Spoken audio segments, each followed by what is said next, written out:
하나님이여, 찬송이 시온에서 주를 기다리오며 사람이 서원을 주께 이행하리이다. 기도를 들으시는 주여, 모든 육체가 주께 나아오리이다. 아멘. 찬송가 6장 하나님께 찬양드립니다.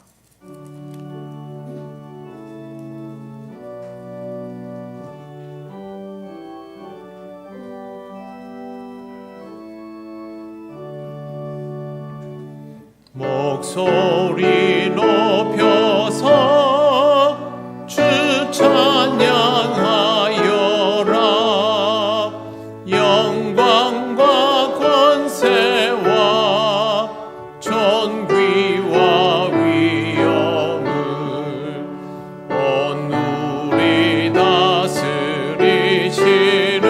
만왕의 왕께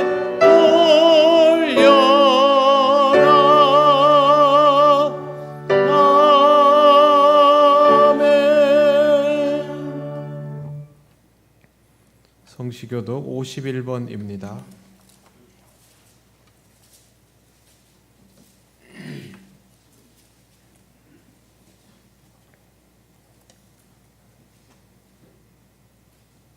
여호와께 감사하라. 그는 선하시며 그의 인자하심이 영원하미로다.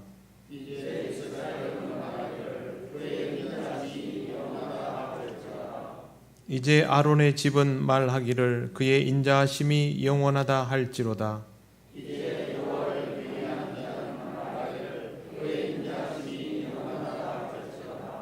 내가 고통 중에 여호와께 부르짖었더니 여호와께서 응답하시고 나를 넓은 곳에 세우셨도다.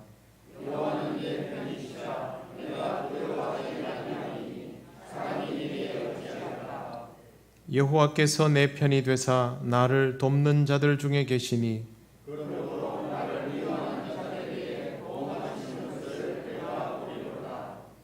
여호와께 피하는 것이 사람을 신뢰하는 것보다 나으며 여호와께 피하는 것이 고관들을 신뢰하는 것보다 낫도다.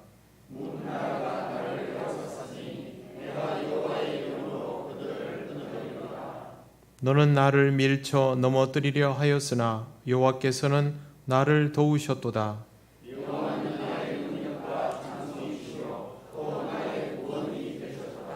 아멘. 나는 전능하신 아버지 하나님 천지의 창조주를 믿습니다. 나는 그의 유일하신 아들 우리 주 예수 그리스도를 믿습니다. 그는 성령으로 잉태되어 동정녀 마리아에게서 나시고 본디오 빌라도에게 고난을 받아 십자가에 못 박혀 죽으시고 장사된 지 사흘 만에 죽은 자 가운데서 다시 살아나셨으며 하늘에 오르시어 전능하신 아버지 하나님 우편에 앉아 계시다가 거기로부터 살아있는 자와 죽은 자를 심판하러 오십니다. 나는 성령을 믿으며 거룩한 공교회와 성도의 교제와 죄를 용서받는 것과 몸의 부활과 영생을 믿습니다. 아멘. 찬송가 315장 하나님께 찬양드립니다.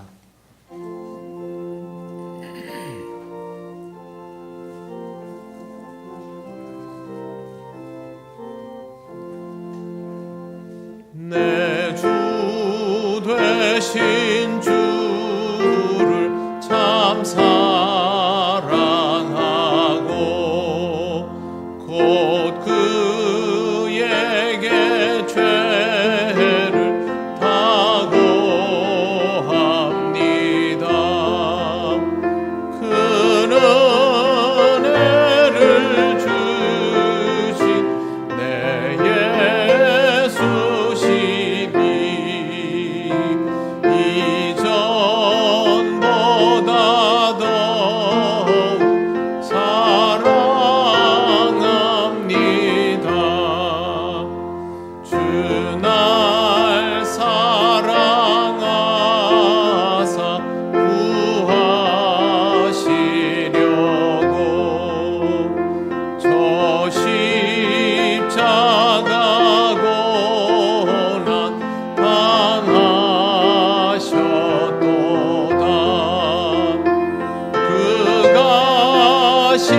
유관 쓰신 내 주 배오니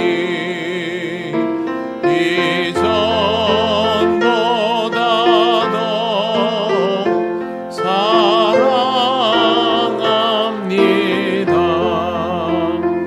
내 평생의 힘쓸 그 큰 의무는 주 예수의 덕을 늘 기림이라. 숨질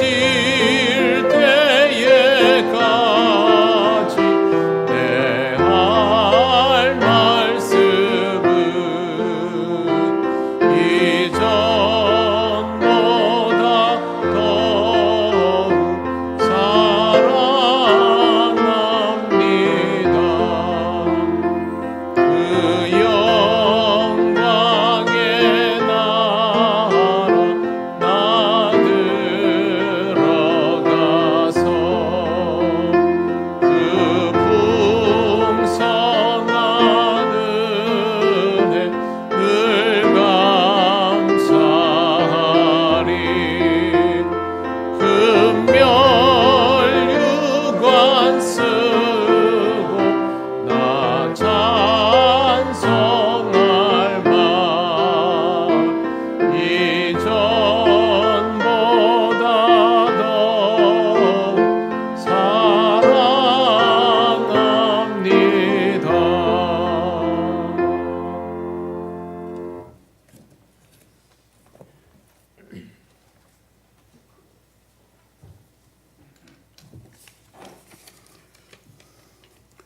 세상 모든 것을 주관하시고 인도하시는 주님의 은혜를 감사드립니다.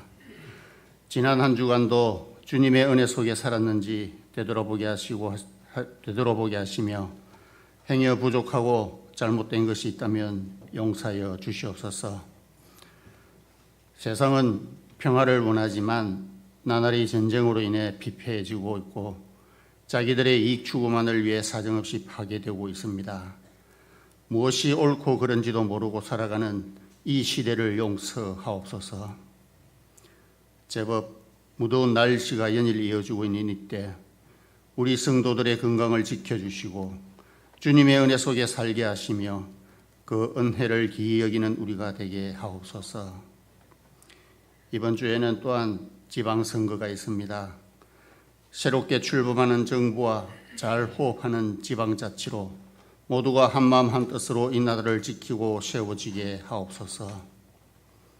모두가 원하는 안정된 경제와 민생을 잘 치리하게 하시고 모든 국민이 행복한 세상에서 살아가길 소원합니다.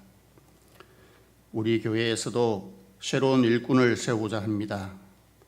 자기의 뜻과 생각이 아니라 기도로 준비하고 모든 일에 앞서 행하는 자로 세워지게 하시며 겸손하여 누구와도 친근하며 교만하지 않은 자로 주님 보시기에 합당한 자로 세워지게 하옵소서. 세상의 마지막 때에는 기근과 전쟁 그리고 주를 믿는 믿음이 사라진다고 했습니다. 우리의 믿음 속에 주님의 임재가 있게 하시고 그 믿음으로 말미암아 우리의 삶이 성숙해지기를 원합니다. 성령이 아니고서는 예수를 주로 고백할 수 없음을 알게 하시고 나더러 주여 주여 하는 자마다 천국에 들어갈 것이 아니요 다만 하늘에 계신 내 아버지의 뜻대로 행하는 자라야 들어가려 하신 말씀대로 주님의 뜻에 합한 자로 살아가게 하옵소서. 항상 주의 말씀을 묵상할 수 있도록 인도하시며 선한 일에 함께하는 기쁨을 허락하옵소서. 고향을 떠나 타지에서 생활하는 주의 자녀들을 지키시고 그들의 삶 속에 주님과 동행함이 그리고 주님의 평안이 있게 하옵소서. 지혜로운 삶으로 주의 이름을 높이며 항상 말씀을 사모하는 통영교회 성도들이 되게 하시고 서로를 사랑하고 배려하는 아름다운 주의 자녀로 살아가게 하옵소서. 주의 말씀을 듣고자 합니다. 말씀 전하는 목사님을 축복하셔서 말이 흠이 없게 하시며 듣는 모든 성도들이 그 말씀으로 살아가는 데 있어 삶의 원동력이 되게 하옵소서. 거룩하신 예수님의 이름으로 기도드립니다. 아멘.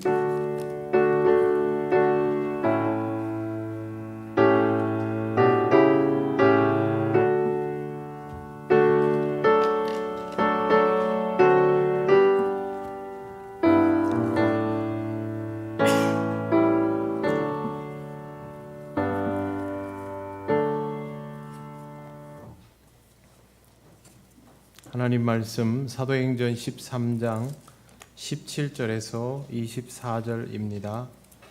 이 말씀은 신약성경 209쪽에 있습니다.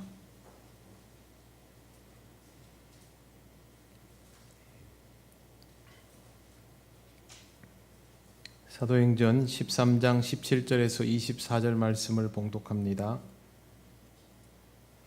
이 이스라엘 백성의 하나님이 우리 조상들을 택하시고 애굽 땅에서 나그네 된 그 백성을 높여 큰 권능으로 인도하여 내사 광야에서 약 40년간 그들의 소행을 참으시고 가나안 땅 7 족속을 멸하사 그 땅을 기업으로 주시기까지 약 450년간이라. 그 후에 선지자 사무엘 때까지 사사를 주셨더니 그 후에 그들이 왕을 구하거늘 하나님이 베냐민 지파 사람 기스의 아들 사울을 40년간 주셨다가 패하시고 다윗을 왕으로 세우시고 증언하여 이르시되 내가 이새의 아들 다윗을 만나니 내 마음에 맞는 사람이라 내 뜻을 다 이루리라 하시더니 하나님이 약속하신 대로 이 사람의 후손에서 이스라엘을 위하여 구주를 세우셨으니 곧 예수라. 그가 오시기에 앞서 요한이 먼저 회개의 세례를 이스라엘 모든 백성에게 전파하니라. 아멘. 기도드리겠습니다. 하나님 아버지 은혜를 감사합니다. 오늘 이 시간을 통하여 우리에게 주시는 하나님의 말씀을 듣습니다. 전하고 듣는 우리 모두가 이 말씀 속에 하나님의 뜻을 온전히 깨닫게 하옵소서. 예수님 이름으로 기도드립니다. 아멘. 네, 오늘 말씀은 바울이 전했던 내용입니다. 이스라엘 전체의 역사가 소개되어 있기도 하고 복음을 전하는 목적으로 전해진 것이지만 이 가운데 이스라엘 역사 속에 세워진 지도자들의 면면이 다 등장하기 때문에 오늘은 그 부분을 주목하여 보도록 하겠습니다. 여러분은 왕이라는 단어를 잘 아실 겁니다. 한자로는 왕, 영어로는 킹입니다. 21세기를 살아가는 우리들이 잘 사용하지 않는 표현이지만 이 칭호는 인류의 역사에서 가장 오랫동안 지도자에게 붙여졌던 명칭입니다. 인간이 무리지어 살기 시작하면서부터 붙여진 이름이었고 지금도 일부 국가에서는 사용되고 있습니다. 고대 한자 갑골 문자에서 왕자는 아랫변이 넓고 위에는 도끼 모양을 하고 있습니다. 도끼는 그만큼 왕이 힘을 가진 존재였다라는 것을 뜻합니다. 두 사람만 모여도 서열을 세우고자 하는 것이 인간의 본성입니다. 그러다 보니 인간 사회는 평등보다는 계급이 먼저 자리 잡았습니다. 힘과 영리함으로 다른 사람 위에 군림하는 지도자가 나타났고 이런 형태는 결국 왕이 다스리는 체제로 자리 잡혔습니다. 21세기가 된 지금까지도 왕의 이름이 존재할 정도이니 왕정은 사실상 인류에게 가장 익숙한 시스템이다라고 해도 과언이 아닙니다. 백성은 어리석다, 민중은 어리석다라는 표현이 사용되었던 적이 있습니다. 그런데 알고 보면 이런 판단은 백성과 민중 위에 군림하던 왕의 시대, 그들의 안목으로 내려졌던 판단이고 그걸 지금도 차용하는 경우가 많습니다. 지금은 세계 각국이 투표를 통하여 지도자를 선출하지만 그 지도자에 대한 열망도 깊이 들여다보면 과거 강자에 대하여 지지를 보내었던 것과 크게 다르지 않은 형국입니다. 대통령도 수상도 모두 지도력 있는 사람이기보다는 강해 보이는 자가 더 선호되는 것이 엄연한 현실입니다. 예전처럼 힘으로 밀어붙여서 지도자가 되는 독재의 시대는 사라져가고 있지만 그래도 지도력이라고 하면 강인함이 우선이어야 한다라고 사람들은 여전히 생각하는 것입니다. 어쩌면 인류는 앞으로도 계속해서 힘과 영리함을 지도자의 기준으로 삼을지 모르겠습니다. 그런데 지금부터 약 3000년도 더 전에 그토록 선진화되었던 훗날의 로마 제국도 공화정을 하기에도 한참 전인 그 옛날에 힘이나 머리로 지도자가 될 수 없었던 나라가 있었습니다. 그것이 바로 이스라엘입니다. 오늘 우리가 읽은 본문은 바울이 이스라엘의 역사를 소개하며 복음을 전했던 내용입니다. 바울의 의도는 하나님께서 이스라엘이라는 나라를 세우신 역사를 언급하는 것인데 여기에는 앞서 말씀드린 것처럼 이스라엘의 지도자들이 대거 열거되면서 하나님께서 일꾼을 세우시는 방법도 함께 고스란히 잘 드러나고 있습니다. 가장 먼저 하나님께서 이스라엘을 택하시고 애굽 땅에서 나그네로 살아가던 민족을 하나님의 큰 권능으로 인도하여 내셨음을 말하고 있습니다. 본문에 언급되어 있지만 이 놀라운 사건을 위하여 하나님은 지도자를 세우십니다. 그는 우리가 잘 알고 있는 것처럼 모세입니다. 모세는 이집트 왕실에서 자랐지만 온전한 왕자일 수 없었습니다. 왕자의 행세는 더더욱 하기 어려웠습니다. 동족에게도 인정받지 못했습니다. 그들의 눈에 모세는 이도 저도 아닌 존재였으니까요. 그런데 하나님은 모세를 지도자로 선택하였습니다. 히브리인들 중에 그들의 사이에서 영향력을 미치던 인물이 없었을까요?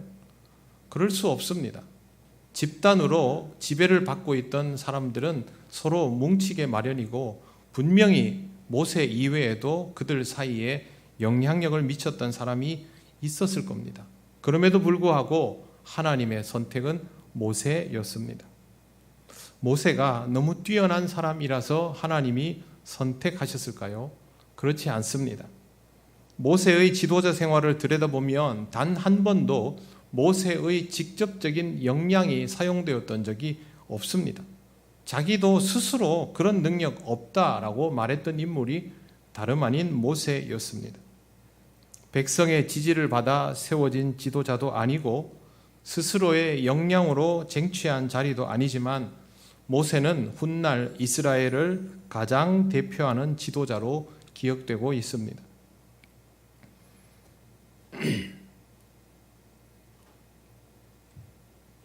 가나안을 정복할 때는 여호수아라는 지도자를 주셨습니다.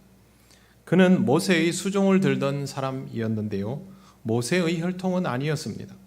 모세가 그렇게 절대적인 지도자였다면 아들이 뒤를 이을 수도 있을 것입니다.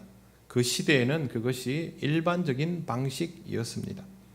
그러나 중책은 여호수아에게 맡겨졌습니다. 이 역시 이스라엘 민족이 세운 지도자가 아니라 하나님이 세우신 지도자였습니다. 여호수아는 중책에 대하여 너무도 큰 두려움을 가지고 있었습니다. 도저히 감당할 수 없다고 생각했습니다. 요즘은 서로 지도자가 되려고 합니다만 여호수아는 그렇지 않았습니다. 왜 여호수아는 이것을 부담스러워했을까요? 자세히는 알지 못했지만 이 민족이 가야 할 그곳에 이미 수천 년 동안 거주하고 있던 철통 같은 성벽을 가지고 있던 가나안 민족을 모르지 않았을 것입니다. 그들에 비해 이스라엘 민족은 한마디로 오합지졸에 불과했습니다. 경험도 없는 내가 이 민족을 데리고 어떻게 가나안에 들어가서 하나님께서 이루어 가실 정복의 역사를 감당할 수 있을까? 그런 두려움이 드는 것은 당연했습니다. 하나님은 이런 여호수아에게 두려워 말라 하시고 함께하여 주실 것이라 약속하셨습니다. 그리고 오늘 읽은 말씀에 있는 것처럼 가나안의 7 족속을 멸하시고 그 땅에서 이스라엘이 살아가게 하셨습니다. 이 시절 이스라엘이 정복했던 가나안의 모든 성읍에는 이미 왕이 존재했습니다. 왕은 군림하는 자였습니다. 그런데 이스라엘은 왕도 아니고 선출된 지도자도 아니고 부르심을 받은 자가 지도자였던 나라입니다. 가나안에 들어가서도 가나안의 주요 국가들은 건재했습니다. 그 도시 국가에는 당연하다는 듯이 왕들이 있었습니다만 그때도 이스라엘은 왕이 아니라 사사들이 나라를 다스렸습니다. 사사는 왕도 선출된 지도자도 아니었습니다. 하나님께서 세우신 하나님의 일꾼이었습니다. 가나안에서 살아가던 이스라엘이 드디어 하나님께 왕을 요구하기 시작합니다. 사방이 왕에 의하여 다스려지니 자신들도 그것이 더 좋을 것이다 라고 생각한 것입니다. 그래서 하나님께 요청합니다. 좀 이상하지 않습니까? 왕이 필요하면 추대하여 세우면 될 텐데 왜 하나님께 왕을 요구합니까? 이렇게 해서 세워진 왕은 이미 다른 나라의 왕과 같을 수 없습니다. 다른 나라의 왕은 오직 만인지상의 자리에 있지만 이스라엘의 왕은 항상 하나님 아래에 있을 수밖에 없으니까 그렇습니다. 실제로 이스라엘의 첫 번째 왕부터 이것을 통렬히 경험합니다. 백성이 왕을 구하자 하나님은 베냐민 지파 기스 사람의 아들 사울을 40년간 왕으로 주셨습니다. 성경에 나오는 사울 왕의 모습을 보면 그야말로 요즘 아이들 말로 스펙 최강, 비주얼 최강이었습니다. 사울은 유력자의 아들이었습니다. 아버지 기스는 베냐민 지파에서도 권력을 가진 사람이었고 사울의 외모는 출중했고 키도 크고 기골도 장대했습니다. 유력자의 아들에 잘생기고 기골도 장대하고 겸손하고 효심도 지극했습니다. 나무랄 데 없는 인물이었죠. 그런데 하나님은 이 사람을 왕으로 세움에 있어서 제비 뽑는 절차를 사용하셨습니다. 보통 생각하기에 이스라엘 민족 중에 왕이 되려면 유력한 지파에서 나오는 것이 제일 안정적일 것입니다. 어쩌면 이스라엘 사람들이 그런 사람을 염두에 두었을런지도 모릅니다. 일부는 외모가 출중하고 좋아 보이는 사울을, 또 다른 일부는 유력자의 집안에서 누군가가 나오기를 그렇게 바라고 있을 때에 하나님께서는 사람들 마음대로 의도할 수 없는 방식을 선택하신 것입니다. 사울의 왕 생활은 쉽지 않았습니다. 민족 전체의 지지를 받지 못하고 고전에 고전을 거듭했고 이러한 상황은 사울로 하여금 왕의 자리를 더 지키고 싶게 하려 했는지도 모릅니다. 왕이 되고 나서 사울은 점점 변해갔습니다. 자신의 자리를 지키고 싶어 했고 자신이 모든 것을 주도하고 싶어 했습니다.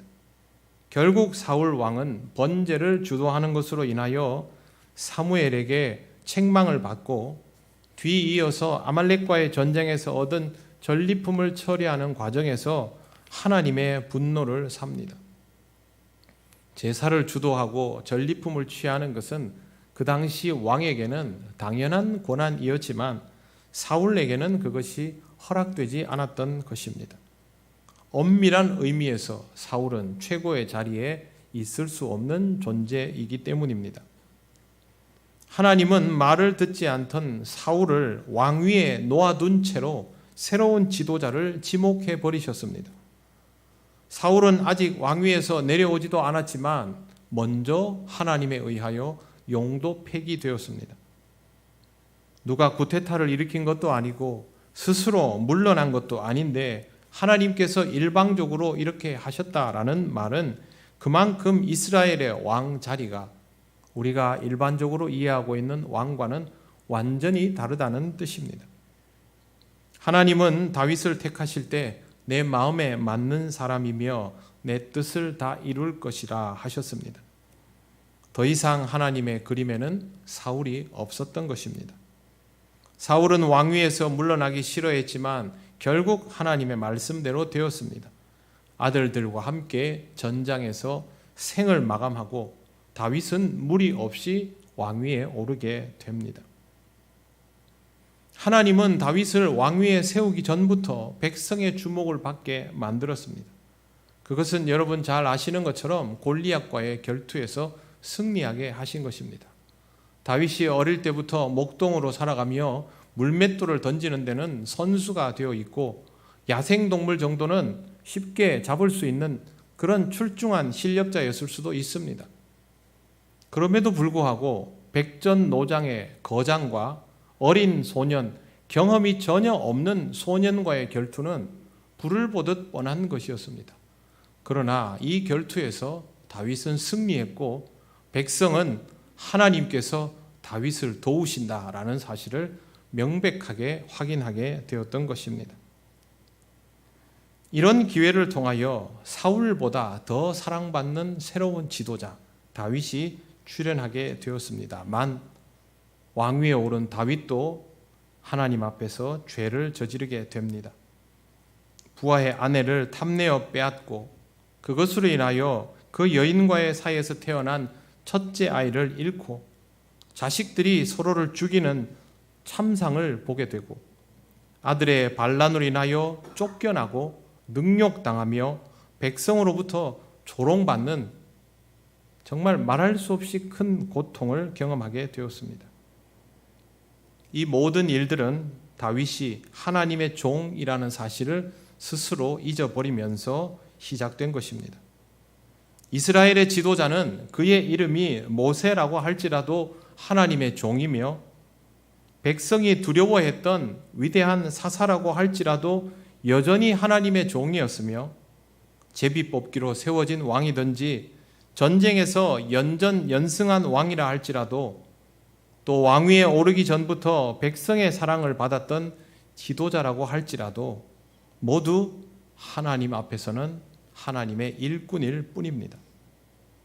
이제 바울은 이스라엘의 오랜 역사 속에 세워진 모든 지도자들의 자리가 결국에는 하나님의 종에 불과했음을 말하며 예수 그리스도에 관한 이야기를 시작합니다. 오늘 말씀 23절을 보십시오.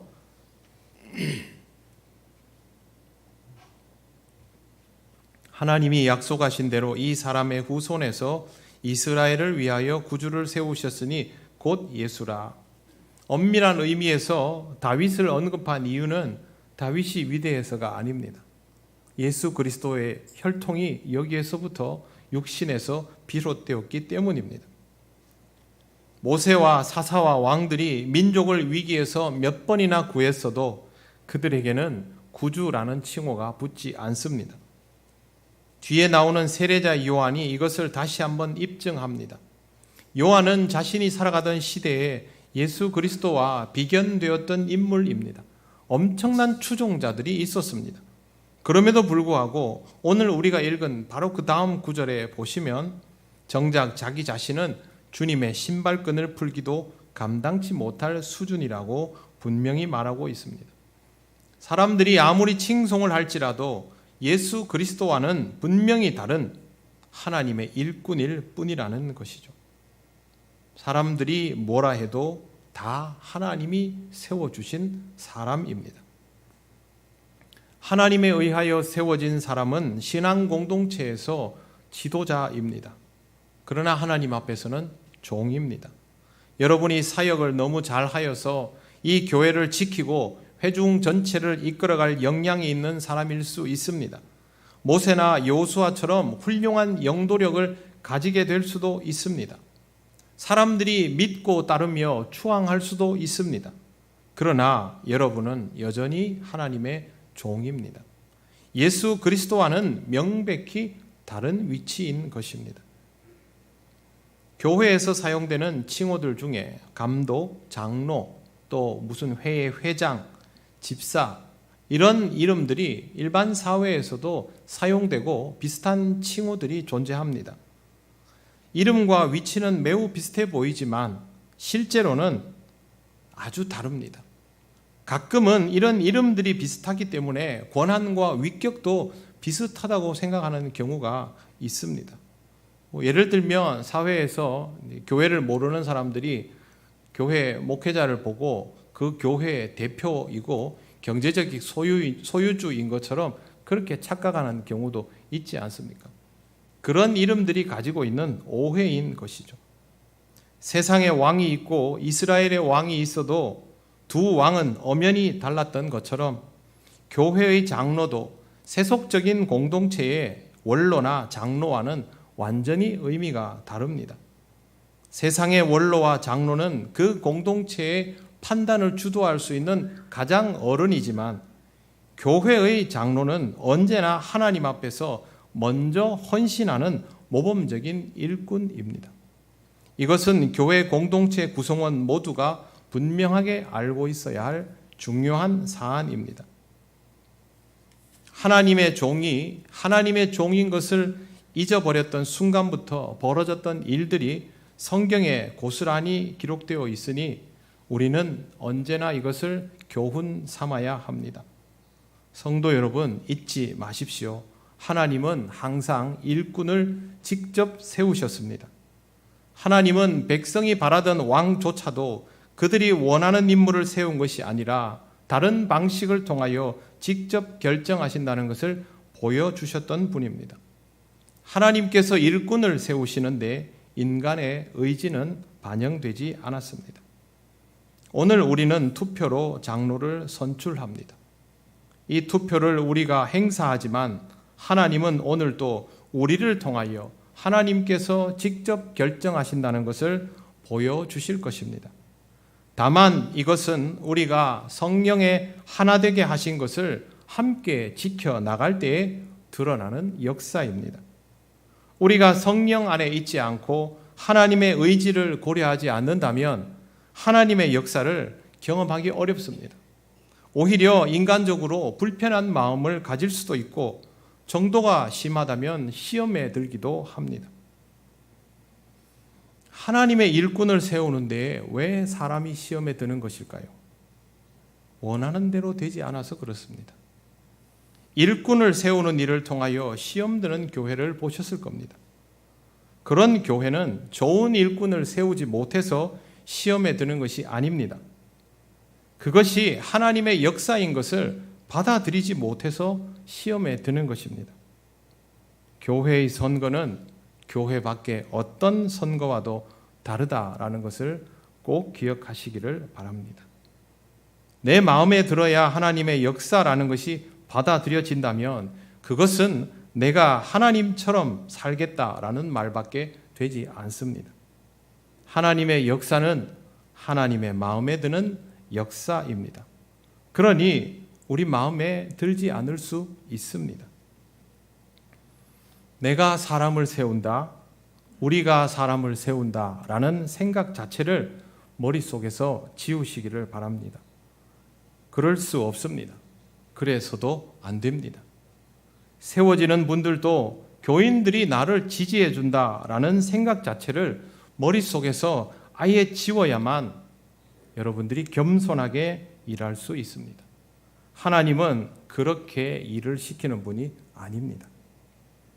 위대한 지도자의 모습을 떠올리지 말고 겸손했던 사울의 모습을 기억하시기를 바랍니다. 전쟁에서 연전연승하던 다윗을 떠올리지 말고 믿음으로 충만했던 다윗을 기억하시기를 바랍니다. 가나안 땅을 정복했던 여호수아를 기억하기보다는 두려운 마음으로 하나님 앞에 섰던 그때의 여호수아를 기억하시기를 바랍니다.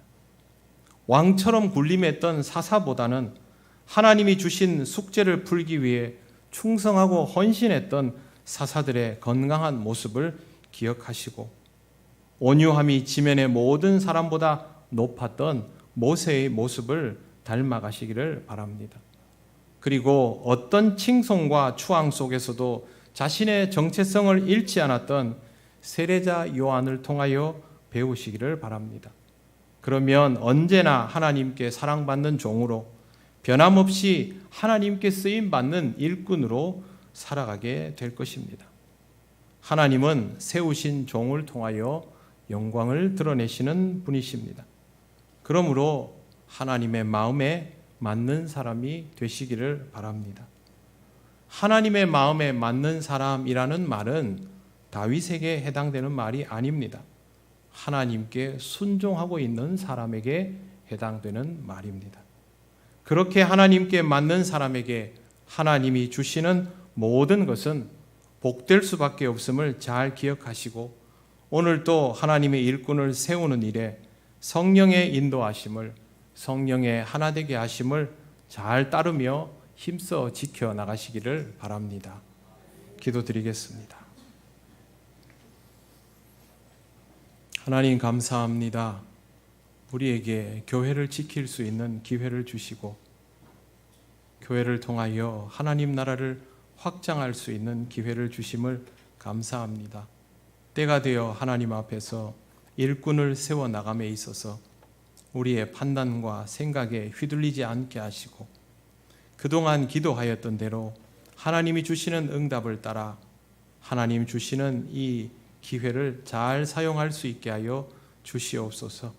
시험에 들기보다는 깨어있어 기도하게 하시고 언제나 하나님의 뜻을 분별하는 지혜로운 우리 교회가 되게 하여 주옵소서. 감사드리며 예수님 이름으로 기도드립니다. 아멘. 찬송가 334장 찬양하시며 봉헌하시겠습니다.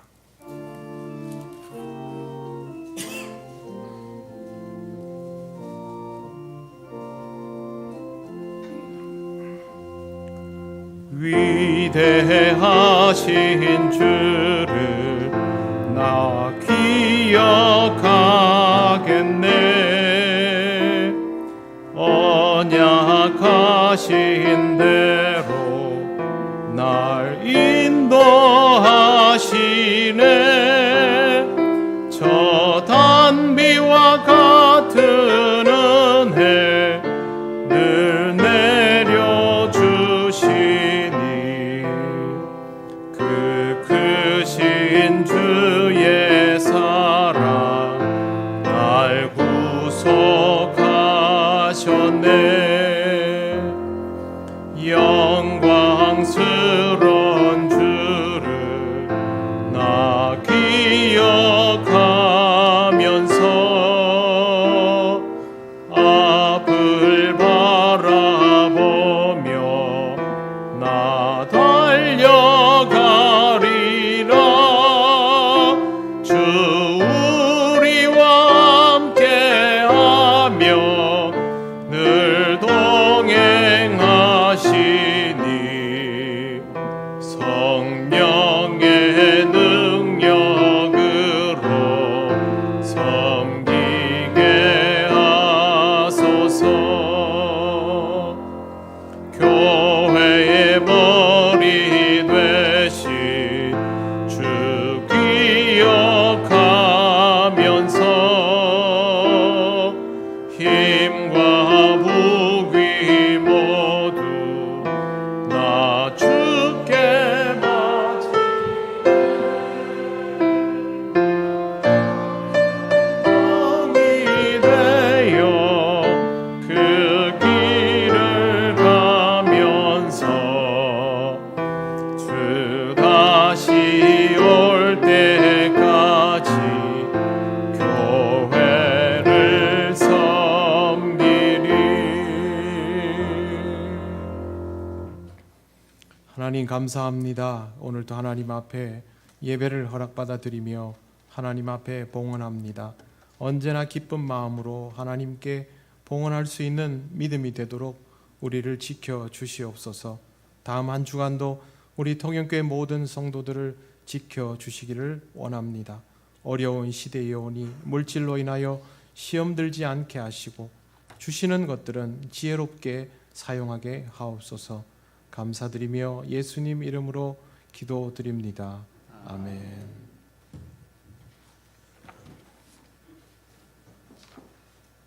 교회 소식 알려드립니다. 예배에 나오신 모든 분들을 환영합니다. 처음 오신 분들은 새가족부의 안내를 받으시기 바랍니다.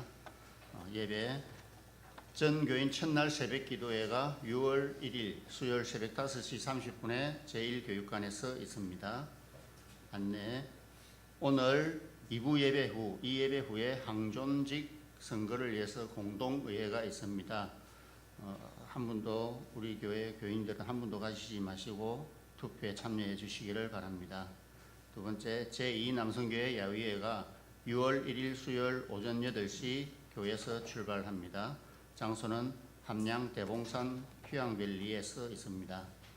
또 세 번째, 6월 성경 읽기표가 필경대에 준비되어 있습니다. 필요하신 분들은 가져가시기를 바랍니다. 그리고 6월 안내위원 1부 최양길 집사, 2부 신기자 서정순 집사님입니다. 세가족 영접 김말선 집사님입니다. 좋은 습관가지 캠페인과 5월 함께 나눌 기도 제목은 주보를 참고해 주시고요. 오늘 점심시간이 따로 없는 관계로 오후 예배를 장로 선거 후에 바로 예배를 드릴 수 있도록 하겠습니다. 이상입니다. 네, 이제 자리에서 일어나셔서 예배드린 교우들과 인사 나누시겠습니다. 네, 처음 오신 분들과도 인사 나누시겠습니다.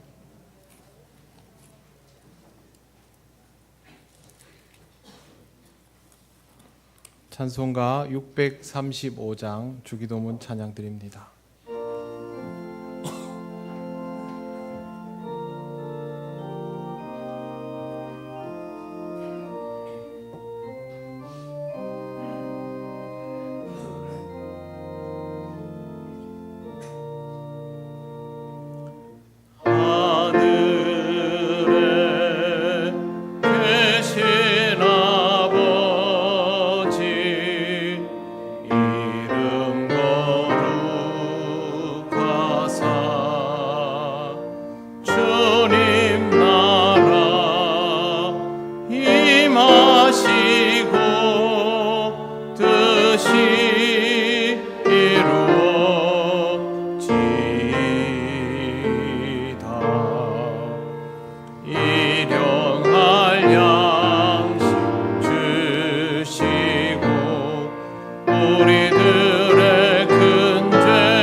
악에서 구원하소서. 내게 주의 나라 주의 권세 주의 영광 영원히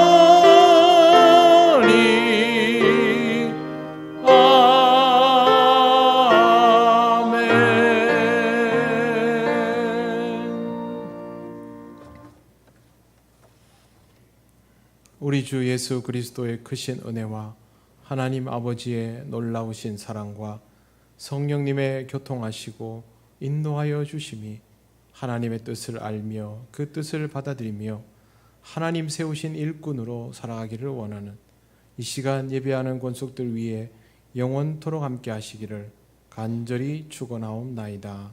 아멘.